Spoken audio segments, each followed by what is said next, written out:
तो अब हम देखते हैं एड्रेसिंग मोड्स माइक्रो कंट्रोलर 8051 के। माइक्रो प्रोसेसर में जिस तरीके से 5 एड्रेसिंग मोड्स हैं, वैसे ही 5 एड्रेसिंग मोड्स हमारे 8051 में भी हैं। एक इमीडिएट, एक रजिस्टर, एक डायरेक्ट, एक रजिस्टर इनडायरेक्ट और एक इंडेक्स्ड। हमारे माइक्रो प्रोसेसर में इम्प्लिसिट एड्रेसिंग मोड होता है, जो कि सेल्फ एक्सप्लेनेटरी होता है, सेल्फ एप्लीकेबल होता है ना। लेकिन यहाँ पर वो इंडेक्स्ड दूसरा है, इम्प्लिसिट नहीं होता है। ठीक है, वन बाय वन शुरू करते हैं। इमीडिएट एड्रेसिंग मोड, इस एड्रेसिंग मोड में हमारा सोर्स ऑपरेंड कांस्टेंट होता है।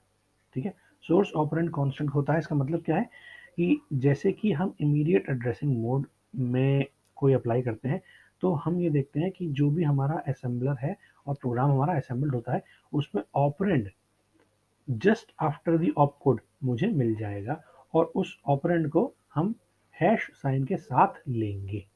जैसे कि एक एग्जाम्पल से समझते हैं, मूव ए हैश 25।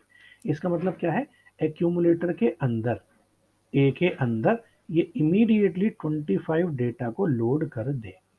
अगर वहां पर हैश आ रहा है, दैट मीन्स बाय डिफॉल्ट ये इमीडिएट डेटा है, मतलब मैं डेटा इमीडिएटली उस इंस्ट्रक्शन में ही दे रहा हूं। मूव R4 कॉमा हैश 62, इसका मतलब है हैश यहाँ पर लग रहा है, इस हैश का मतलब है इमीडिएट डेटा 62 को डेसिमल वैल्यू, क्योंकि यहाँ एच नहीं लगा रखा मैंने, ठीक है, 62 डेसिमल को यहाँ R4 के अंदर लोड कर दे। मूव बी हैश 40, इसका मतलब 40H को ये इमीडिएटली बी के अंदर मूव कर दे। मूव डीपीटीआर, मूव डीपीटीआर क्या है, मूव डीपीटीआर मेरा 16 बिट का है ना। DPTR register, data pointer register 16 bit का है, तो ऑटोमेटिकली मेरे को 16 बिट का इमीडिएट डेटा चाहिए होगा। तो 16 बिट का इमीडिएट डेटा मेरे को हैश के बाद मिल गया, तो ऑटोमेटिकली ये डीपीटीआर रजिस्टर के अंदर चला जाएगा, जिसमें डीपीएल और डीपीएच, डेटा पॉइंटर लो बाइट और डेटा पॉइंटर हाई बाइट, उन दोनों के अंदर 45 और 21, 45 आएगी हाई के अंदर और लो के अंदर 21 डेटा चला जाएगा। अगर मैं एक डेटा कुछ इस तरीके से देता हूं, जो कि ये एग्जाम्पल मैंने यहाँ लिखा है, मूव डीपीटीआर हैश 68975, ठीक है। तो अगर इस तरीके से देता हूं तो मुझे ये एक एरर देगा। क्यों देगा, क्योंकि ये जो डेटा है ना, ये इमीडिएट डेटा है और मैंने इसके आगे एच नहीं लगा रखा है।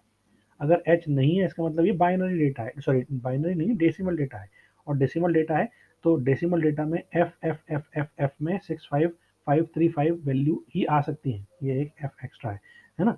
इस वैल्यू पर ही ले सकता हूँ मैं, और ये इससे ज़्यादा है, इसका मतलब ये डेटा इसके अंदर लोड नहीं होगा। 16 बिट के डेटा से ये ज़्यादा डेटा है, इसका मतलब ये एक इलीगल इंस्ट्रक्शन है। क्लियर है।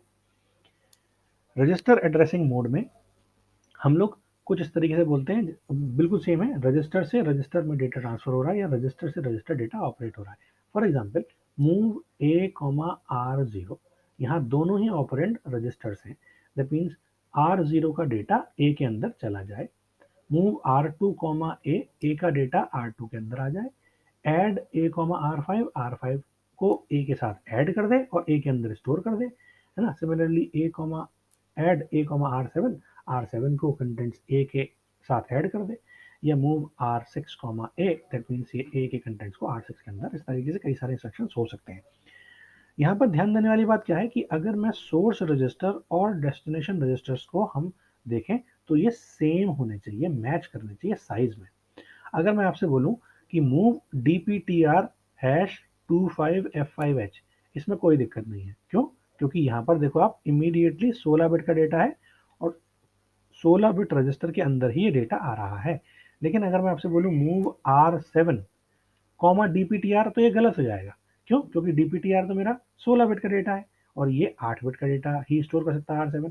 तो मैं क्या करूंगा, मैं डीपीएल यानी लो बाइट डेटा पॉइंटर रजिस्टर के R7 के अंदर लोड कराऊंगा, और फिर मूव R6 कॉमा डीपीएच, इसका मतलब high byte data pointer register की R6 के अंदर लोड कराऊंगा। अगर मैं ऐसे लिखता हूँ, मूव R7 कॉमा DPTR, ठीक है, तो चूंकि ये 16 बिट का रजिस्टर है, यहाँ पर मिसमैच है डेटा, तो ये इंस्ट्रक्शन गलत होगा। ठीक है, ये एक गलत इंस्ट्रक्शन होगा, रॉन्ग इंस्ट्रक्शन होगा। ठीक है। अब एक बात और बहुत इंपॉर्टेंट है, जैसे कि अगर मैं रजिस्टर्स को रजिस्टर्स के बीच में ही ट्रांसफर डेटा ट्रांसफर करने के लिए इस्तेमाल करता हूँ, तो वो अलाउड नहीं है, इट्स नॉट अलाउड। एग्जाम्पल के तौर पे समझते हैं, अगर मैं R4 और R7 में डेटा चेंज करना चाहूँ, यानी R4 का डेटा R7 के अंदर लाना चाहूँ, तो मैं इस तरीके को इस्तेमाल नहीं कर सकता। पहले मुझे किसी जनरल पर्पज रजिस्टर्स में ना जाके स्पेशल पर्पज रजिस्टर में जाना पड़ेगा, या उस डेटा को मेमोरी लोकेशन पे भेजना पड़ेगा, और तब उस मेमोरी लोकेशन से मैं उस जनरल पर्पज रजिस्टर से यानी R4 के अंदर डेटा ला सकता हूँ। ठीक है, मूव R0, R1 या R2 या R3 एंड सो ऑन। ठीक है, सिमिलरली मूव R1, R0 या R2 या R3, ये सारे ही इंस्ट्रक्शंस इलीगल इनवैलिड इंस्ट्रक्शंस होंगे, क्योंकि मैं जनरल पर्पज रजिस्टर्स में जो एक रजिस्टर बैंक के अंदर है, मैं उन एक रजिस्टर बैंक के दो रजिस्टर्स के बीच में डेटा ट्रांसफर नहीं कर सकता। ये रजिस्टर एड्रेसिंग मोड हो गया। इसके बाद हम चलते हैं direct addressing mode. Direct addressing mode में सबसे पहले आपको ये पता होना चाहिए कि डायरेक्ट एड्रेसिंग मोड हम इस्तेमाल कब करेंगे। देखो, मेरे पास 128 बाइट की रैम थी, है ना, और उसका एड्रेस कितना था, 00 से लेकर के 7F था। ठीक है, अब अगर 128 बाइट की लोकेशन को मैं एक्सेस करता हूँ, तो 00 से लेके 1F यानी स्टार्टिंग के 32 बिट, ये मेरा होगा 32 लोकेशंस, ये मेरा होगा रजिस्टर बैंक्स के लिए एंड स्टैक के लिए। रजिस्टर बैंक 0, रजिस्टर बैंक 1 जो हम स्टैक की तरफ यूज करते हैं, रजिस्टर बैंक 2 और रजिस्टर बैंक 3। 20 से लेकर के 2F तक ये हमारा हो गया बिट एड्रेसेबल मोड के लिए, बिट एड्रेसेबल करने के लिए, है ना, सिंगल बिट डेटा के ऑपरेशन परफॉर्म करने के लिए। और 30 से लेकर के 7F ये हमारा होता है किसी स्क्रैच पैड के लिए, बाइट साइज डेटा के लिए अवेलेबल हम रखते हैं। ठीक है, तो अगर मैं इस 128 बाइट को एंटायर 128 बाइट को रैम की एंटायर 128 बाइट को मैं डायरेक्ट एड्रेसिंग मोड से भी एक्सेस कर सकता हूँ। ठीक है, लेकिन स्टार्टिंग वाली लोकेशन को एक्सेस यूजुअली मैं नहीं करता हूँ, क्योंकि बाय डिफॉल्ट इनमें मेरे रजिस्टर बैंक्स अवेलेबल हैं, है ना। R0 से लेके R7 चार 8 रजिस्टर्स और 4 बैंक, तो ये 32 लोकेशंस तो ऑलरेडी मैं रजिस्टर बैंक में individual general purpose registers R0 से लेकर के R7 उनके लिए इस्तेमाल कर लूँगा। और बिट एड्रेसेबल डेटा ऑपरेशंस के लिए मैं इस लोकेशन का इस्तेमाल करूँगा। तो जो भी मैं मेमोरी को एक्सेस करूँगा, यानी डायरेक्टली मेमोरी को एक्सेस करूँगा, तो मैं इस 128 बाइट को ना करने की बजाय केवल और केवल इस लोकेशन को ही एक्सेस करूँगा, जो कि 80 मेमोरी लोकेशंस हैं, 80 बाइट्स ऑफ लोकेशंस हैं। लेकिन इसका मतलब ये नहीं है कि मैं नहीं कर सकता, कर सकता हूँ, लेकिन I usually do not prefer, क्योंकि ऑटोमेटिकली उनको मैं सिंपल रजिस्टर से रजिस्टर मोड या रजिस्टर एड्रेसिंग मोड में इस्तेमाल करूँगा, प्रेफर करूँगा। ठीक है, एग्जाम्पल देख लेते हैं। अगर मैं डायरेक्ट एड्रेसिंग मोड देखता हूँ, तो डायरेक्ट एड्रेसिंग मोड में जैसे हमने इमीडिएट में हैश लगाया था ना, अगर मैं मेमोरी से डेटा डायरेक्टली किसी रजिस्टर के अंदर लाना चाहता हूँ, तो मैं हैश हटा दूंगा, बस और कुछ नहीं करना है मुझे। ठीक है, दैट मीन्स यहाँ अगर हैश नहीं है, इसका मतलब 40H मेमोरी लोकेशन पर जो डेटा है वो R0 के अंदर आ जाए। रैम लोकेशन 40 पर जो डेटा है वो मेरा कहाँ चला जाए, R0 में आ जाए। एक्यूमुलेटर का जो डेटा है वो कहाँ चला जाए, 56H मेमोरी लोकेशन पर चला जाए। 7F पर जो डेटा है वो कहाँ आ जाए, वो R4 के अंदर आ जाए, एंड सो ऑन। बहुत सारे एग्जाम्पल्स हो सकते हैं। ठीक है, लेकिन अगर आप ध्यान से देखो, तो move A,4 is very similar to move A,R4। ध्यान देने वाली बात यह है कि अगर मैं 0 से लेकर के 7 नंबर तक लिखता हूं इसके आगे, तो वो जनरल पर्पज रजिस्टर्स को पॉइंट आउट करते हैं, ना कि किसको, ना कि मेमोरी लोकेशन को। ठीक है, 04 मेमोरी लोकेशन बेसिकली क्या है, वो रजिस्टर 4 है ना, क्योंकि रजिस्टर 0 पे 00, रजिस्टर 1 कितना है, 01, रजिस्टर 2 02 एंड सो ऑन। ठीक है, रजिस्टर 7 07, ये रजिस्टर बैंक 1 की लोकेशन हो गई। तो बाय डिफॉल्ट अगर मैं 4 लिखता हूँ, तो वो क्या करेगा, वो इस R4 को पॉइंट आउट करेगा। अगर मैं 14 लिखता हूँ, तो वो R4 को पॉइंट आउट नहीं करेगा। ठीक है, R14 को पॉइंट आउट नहीं करेगा, क्योंकि R14 है ही नहीं, क्या है, R4 है बेसिकली। तो वो R4 को पॉइंट आउट कर सकता है, R14 को पॉइंट आउट नहीं करेगा, लेकिन इसको भी नहीं करेगा, क्योंकि हम केवल और केवल 0 से लेकर के 8 जो डेटा है, यहाँ लिख रखा है मैंने 0 से लेकर के 7, उन्हीं को वो एक रजिस्टर सेलेक्ट करके देगा, क्योंकि बाय डिफॉल्ट रजिस्टर बैंक एक ही सिलेक्ट है उन दो पिन्स के थ्रू, जो PSW में हम पढ़ चुके हैं। तो वहां से मुझे क्या मिलेगा, केवल और केवल 8 लोकेशंस, 8 रजिस्टर्स मिलेंगे, और 8 रजिस्टर केवल किसी एक रजिस्टर बैंक के होंगे, 4 में से किसी एक रजिस्टर बैंक के। ठीक है, तो हम यहाँ पर 4 लिखें या R4 लिखें एक ही बात है, 7 लिखें या R7 लिखें एक ही बात है। क्लियर है? उसके बाद चलते हैं डायरेक्ट एड्रेसिंग मोड में। एक चीज़ और रह गई, मैं पुश इंस्ट्रक्शन के लिए भी यूज़ कर सकता हूँ, स्टैक मेमोरी के लिए, है ना। स्टैक मेमोरी के लिए हम क्या करते हैं, सपोज मेरे को डेटा पुश करना है, स्टैक मेमोरी में डेटा पुश करना है ना। तो ऑटोमेटिकली क्या होगा, pushing R3 of bank 0 is simply push 03। Stack memory में एक स्टैक पॉइंटर होगा, स्टैक पॉइंटर, वो स्टैक पॉइंटर इंक्रीमेंट या डिक्रीमेंट हो जाएगा डिपेंडिंग ऑन मैं पुश कर रहा हूँ या पॉप कर रहा हूँ। पुश कर रहा हूँ तो ऑटोमेटिकली इंक्रीमेंट हो गया, पॉप कर रहा हूँ तो ऑटोमेटिकली डिक्रीमेंट हो गया, सिंपल। ठीक है, तो इंक्रीमेंट और डिक्रीमेंट सीधे सीधे पुश और पॉप से हो जाएगा। तो स्टैक रिलेटेड ऑपरेशन में भी मैं डायरेक्ट एड्रेसिंग मोड का इस्तेमाल करता हूँ। ठीक है, पुश 0E0 क्या मतलब है, ये रजिस्टर ए का जो एड्रेस है वो 0E0 है, तो उसके कंटेंट्स को क्या कर दे, पुश पुश कर दे स्टैक मेमोरी के अंदर। ठीक है, similarly push 3 of bank 0 that means push 03, ये रजिस्टर बैंक 0 के रजिस्टर 3 का जो डेटा है वो स्टैक मेमोरी के अंदर पुश कर देगा। सिमिलरली पॉप करना है तो पॉप 04 दैट मीन्स रजिस्टर 4 का, बैंक 0 के रजिस्टर 4 का वो डेटा पॉप कर लेगा। इसमें ध्यान देने वाली बात यह है कि हमेशा अगर मैं R4, R3, R2, R1 लेता हूँ, वो किसी भी बैंक के नहीं है, वो हमेशा बैंक 0 के ही है, हमेशा बैंक 0 के ही है। ठीक है, उसके बाद चलते हैं रजिस्टर इनडायरेक्ट एड्रेसिंग मोड पे। रजिस्टर इनडायरेक्ट एड्रेसिंग मोड में हम क्या करते हैं, हम यहाँ पर @ साइन लगा देते हैं। ठीक है, मतलब इस @R0 पर जो डेटा है, इस @R0 में जो डेटा है वो बेसिकली R0 में जो डेटा है वो क्या है, वो एक मेमोरी लोकेशन है। उस मेमोरी लोकेशन पर जो डेटा है वो ए के अंदर आ जाए। ठीक है, move the contents of RAM locations whose address is held by the register R0 into A।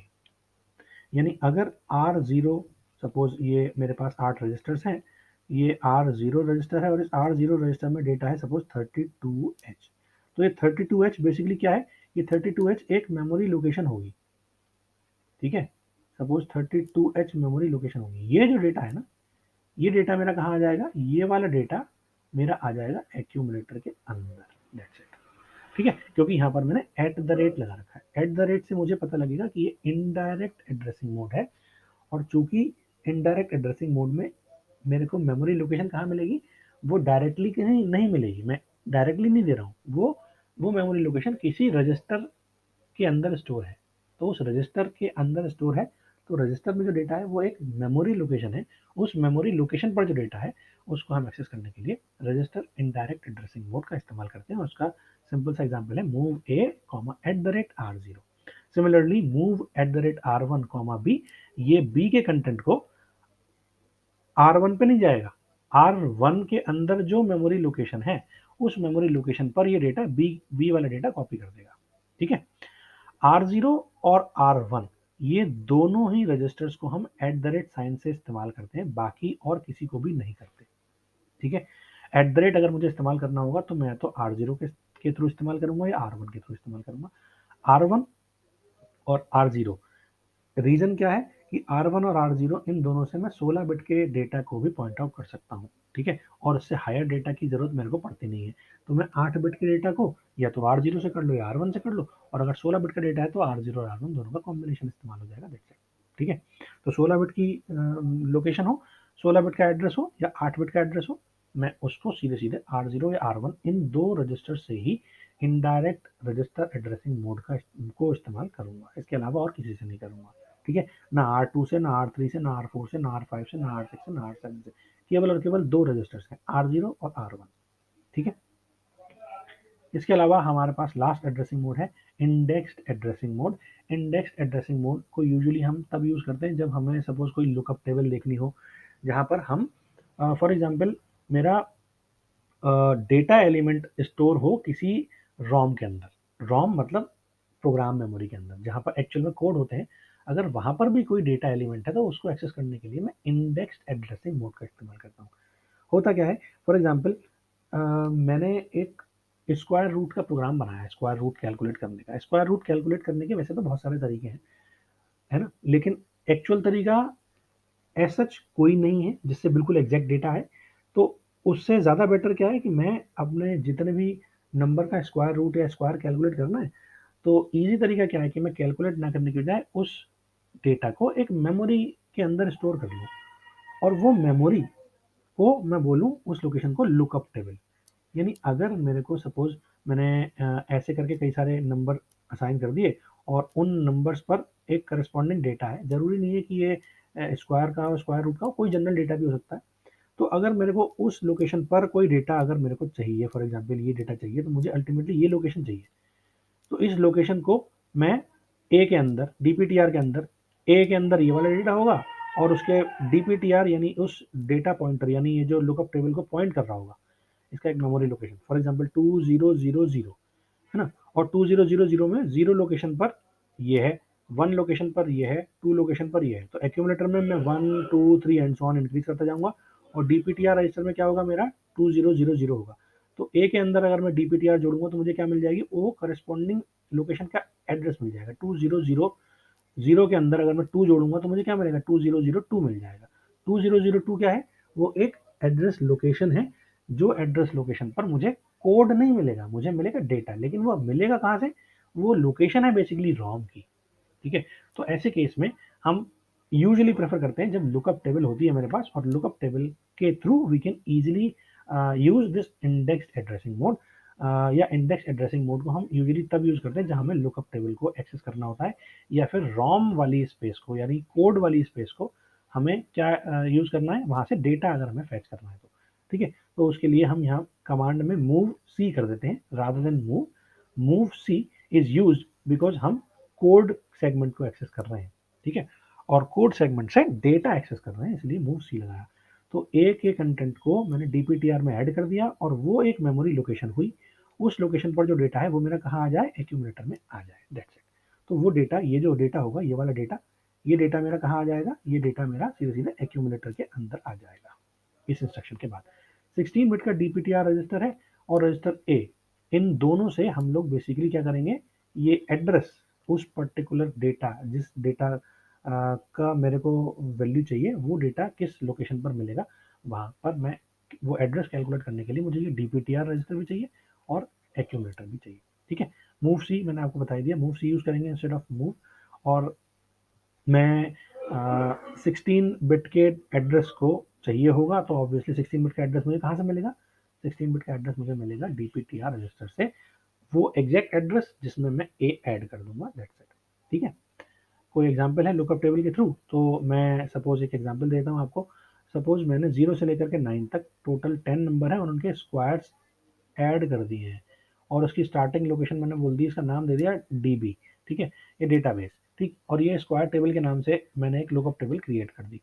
अब अगर मैं इस डीपीटीआर के अंदर, है ना, मैं स्क्वायर टेबल का मेमोरी लोकेशन ऐड कर दूं, यानी स्क्वायर लोकेशन, ये स्क्वायर टेबल किस लोकेशन पर है ना, उसका पॉइंटर आ गया इमीडिएटली, हैश का मतलब इमीडिएट। और एक्यूमुलेटर के अंदर मैंने इसका डेटा ऐड कर दिया, तो उस एड्रेस पर जो डेटा है वो मेरा कहाँ आ जाए, ए के अंदर आ जाए। तो इस तरीके से we can use indexed addressing mode. I think आप लोगों को क्लियर हो गया होगा। यहाँ पर हम देखते हैं, हमारा बिल्कुल बेसिक क्लियर हो चुका है। अब नेक्स्ट लेक्चर में हम लोग प्रोग्रामिंग की तरफ चलेंगे और प्रोग्रामिंग को वन बाय वन डिस्कस करेंगे, ठीक है?